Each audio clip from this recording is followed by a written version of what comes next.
국민의힘 장제원 의원의 아들인 래퍼 장용준, 예명 노엘 씨가 무면허 운전을 한 뒤 음주 측정을 하려는 경찰관을 폭행한 혐의에 대해 사과했지만 장 씨를 향한 비판 여론은 더욱 거세지고 있다. 일부 힙합 팬 사이에서는 노엘을 퇴출시켜야 한다는 주장도 나왔다. 22일 대중음악계에 따르면 이날 온라인 커뮤니티 DC 인사이드 힙합 갤러리 이용자들은 장 씨의 퇴출을 촉구하는 내용을 담은 성명문을 발표했다.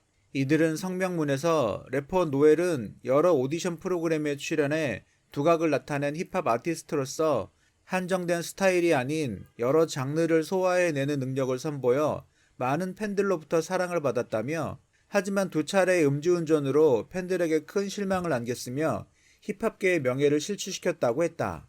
이어 더 이상 노엘이 힙합의 숭고한 정신을 더럽히는 것을 용납할 수 없기에 스스로 힙합계에서 나가길 바란다며 향후 수사, 사법기관은 법과 원칙에 따라 노엘을 일벌백계해 주실 것을 강력히 촉구한다고 덧붙였다. 앞서 장 씨는 지난 18일 도로교통법상 음주 측정 거부 및 무면허 운전, 공무집행 방해 혐의 등으로 현행범 체포됐다. 2021년 9월 18일 오후 10시 30분경 노엘 씨는 서울특별시 서초구 반포동 서울 성모병원 교차로에서 무면허 상태로 흰색 벤츠 차량을 운전하다가 옆 차로에 있던 검은색 인피니티 차량 옆을 충돌하는 교통사고를 낸 것도 모자라 음주운전을 의심해 음주 측정을 하려는 경찰관을 폭행한 혐의로 입건되었습니다. 현장에 출동한 경찰은 노엘 씨의 음주를 의심하고 음주 측정과 신원 확인을 요구했습니다. 그러나 장용준 씨는 이에 불응하며 실랑이를 벌이며 경찰관의 머리를 들이받은 것으로 전해졌습니다. 이 사건에서 그는 무면허 운전, 음주운전, 음주 측정 거부, 도로교통법 위반죄, 공무집행 방해죄라는 여러 죄의 혐의로 입건되었습니다. 이전에 징역형 집행유예를 선고받은 지 얼마 되지 않아 비슷한 사건을 또 저지른 것으로 집행유예 기간 중 저지른 법행이므로 실형이 불가피할 것으로 보입니다. 경찰은 노엘이 조사가 불가능할 정도로 취한 상태라 일단 귀가 조치했으며 연휴가 지난 뒤 조사를 벌이고 구속영장 신청 여부를 검토할 계획이라고 밝혔습니다. 다만 범행 특성상 증거인멸이 어렵고 도주의 가능성 역시 그다지 높지 않다고 볼 수도 있어 불구속 수사를 받을 가능성도 있다고 밝혔습니다.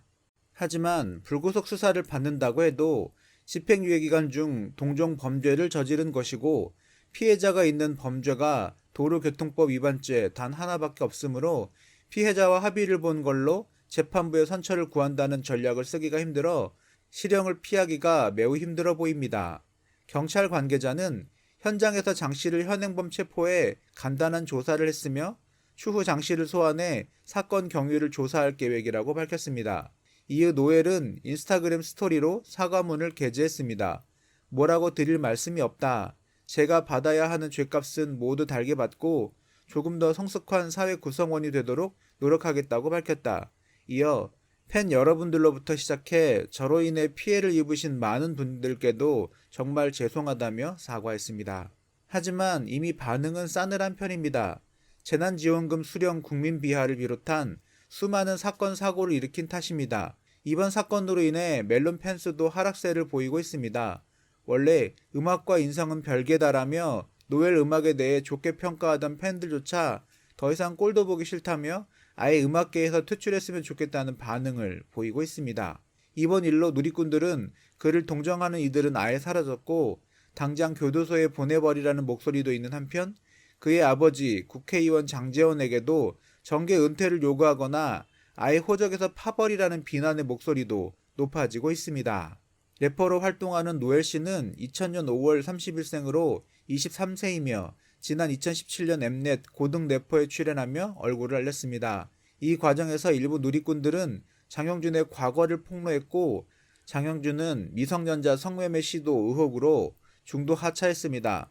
앞서 노엘은 2019년 9월 음주운전, 운전자 바꿔치기 등의 혐의로 기소돼 지난해 6월 1심에서 1년 6개월의 집행유예 2년과 준법운전 강의 수강 40시간을 선고받았다. 지난 4월에는 부산 진구에서 행인을 폭행한 혐의로 송치됐으나 공소권 없음으로 사건 종결됐다. 최근 SNS에 재난지원금 받으면 좋아서 공중대비 도는 땡땡들, 대깨문 등 재난지원금 대상자들을 조롱하는 발언을 해 비판을 받기도 했다.